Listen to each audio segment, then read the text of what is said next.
Big love and respect, everybody. I forgot a couple details in my last video, so this one will probably be short. The full moon is tomorrow. In fact, the full moon is a few hours away from right now. We're pretty much on the full moon. And the date of the full moon event is it's crying out with significance.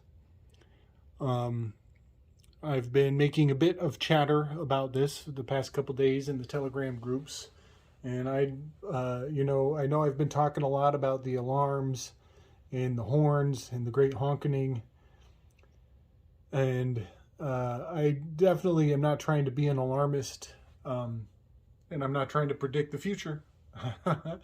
I just want to put the signs and symbols into context. The only thing that I'm planning to do, other than the fact that I'm quite stocked up for what it's worth, best I can be. Only thing I plan on doing in response to what I'm about to lay out is I'm going to, get my compost and churn it out and spill it onto the garden and get my seeds in the ground, get my early seeds in the ground. So that is, Farmer's Almanac value of what I'm laying out. However, we know that the Dogs of War, DOW, that's the Dow Jones. And the Dogs of War are absolutely running amok at this moment. We are on the day of Valentine's Day, which is the mundane, socially accepted holiday, whereas it is occulting, it is eclipsing a much darker holiday underneath. We are, right now, as I make this video, there is the Lupercalia holiday is underway. And it is no coincidence that Lupercalia is it's a pagan holiday to venerate the hunt. And there have been many public figureheads who have passed away on this particular day. Justice Antonin Scalia, who was a member of a secret society that absolutely celebrated Lupercalia, the St. Hubert Society, and they considered Lupercalia to be a very sacred day. And the fact that Justice Scalia sounds just like Kalia on Lupercalia hails back to some videos I've done in the past and his relationship to Ruth Bader Ginsburg, whose last name, her birth name, ended in Kalia. So she was over here in a holiday that venerates Sekhmet, the feast of Sekhmet, bridging this gap in the fall equinox. And Scalia, his holiday, is right here in this marcation as the season is rising across the spring equinox. And they were definitely two towers representing the full spectrum dominance of the MIC, Military Industrial Complex, KEY, MK Ultra, Cult of Set. Thank you, Michael Aquino. So that event happened this very week, and there have been other characters in the world stage who were killed in almost exactly the same way, allegedly as reported to the public, smothering with a pillow, most likely assassinated, which does not mean they're actually dead, does not mean I believe that they're dead. I'm just telling you what is told to the public, to the mundane. So all of those events just happened right under our nose at this point in the calendar in years past. And, many people are celebrating Valentine's Day, keeping it sweet. Other people, they want to celebrate the superb owl and, give the dogs of war their sacrifice of violence. So I just wanted to point out that all of that is incredibly profound and quite significant as we are coming upon a full moon of the utmost importance. 2-16 is a full moon this year. And we know about wolves and dogs and the effects of the moon to these animals. We know that there are, some people out there think they're fucking werewolves. Yeah, a lot of occult significance of this seasonal event that is happening right now. But I just absolutely must point out that 2 and 1-6 indicates 2 towers, as 16 is the tower card.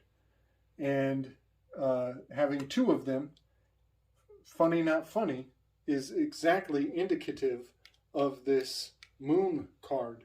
The moon card in almost all of the tarot decks has 2 towers, 2 pillars.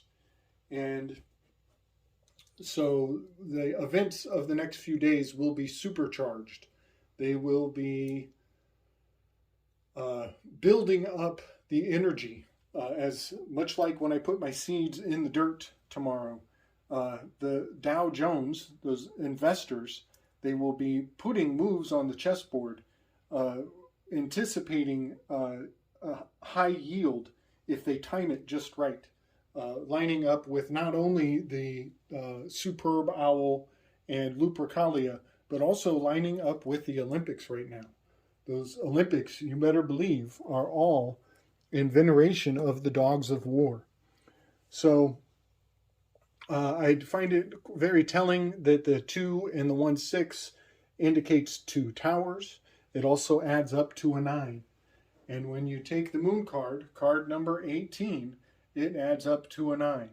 This is going to be a most significant full moon. Don't expect everything to be put out in the news. These events, we may find out about them in quite a few months to come. But, if you've been watching my series this week, you'll understand that the Ram of Rome, the ram's horns, are used as the shofar.